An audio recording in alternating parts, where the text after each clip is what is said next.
আমরা আগামী 2 সপ্তাহের জন্য জুলাই রিভাইভ নামে নতুন কর্মসূচির ঘোষণা করেছে।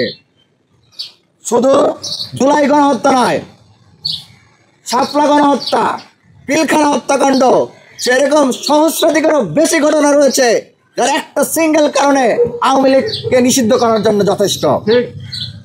কিন্তু তাই আমরা সরকারের প্রতি আহ্বান জানাবো, জনগণকে বোকা বানানোর চেষ্টা করবেন না। ছাত্র জনতা এখন আগের থেকে অনেক বেশি সচেতন।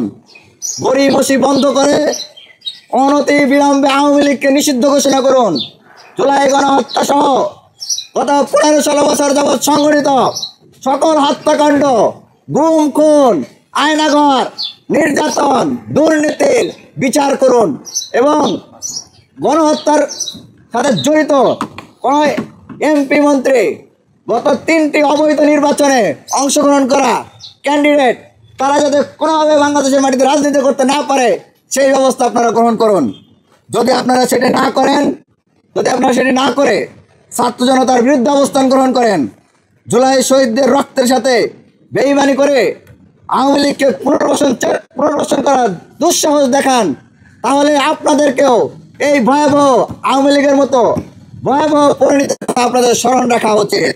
আমরা গত কয়েকদিন যাবৎ গণহত্যাকারী আওয়ামী লীগ নিষিদ্ধকরণ আন্দোলন গঠন করে আওয়ামী লীগ নিষিদ্ধ এবং জুলাই গণহত্যার বিচারের দাবিতে ধারাবাহিকভাবে আন্দোলন চালিয়ে যাচ্ছি।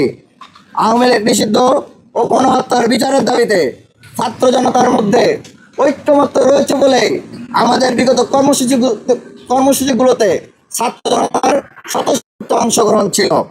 এ পর্যায়ে আন্দোলনকে আরও শক্তিশালী করার জন্য আমরা আগামী 2 সপ্তাহের জন্য জুলাই রিভাইভ নামে নতুন কর্মসূচির ঘোষণা করছি। এই কর্মসূচির আওতায় আওয়ামী লীগকে নিষিদ্ধ গণহত্যার বিচার নিশ্চিতকরণের লক্ষ্যে আমরা বিভিন্ন রাজনৈতিক ও সামাজিক সংগঠনের নেতৃবৃন্দের সাথে সাক্ষাৎ করব, গণসংযোগ করব, নাগরিক সমাজের ব্যক্তিবর্গের সাথে সাক্ষাৎ করব, অনলাইন অফলাইনে প্রচারণা চালাবো।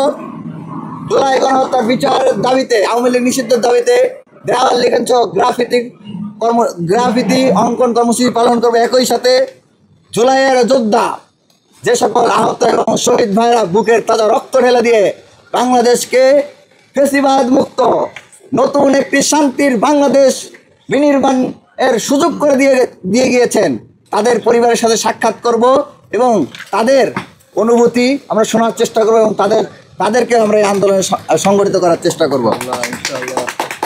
ইনকিলাব জিন্দাবাদ। আমাদের এই প্রচারণামূলক কর্মসূচি আগামী 2 সপ্তাহ অব্যাহত থাকবে।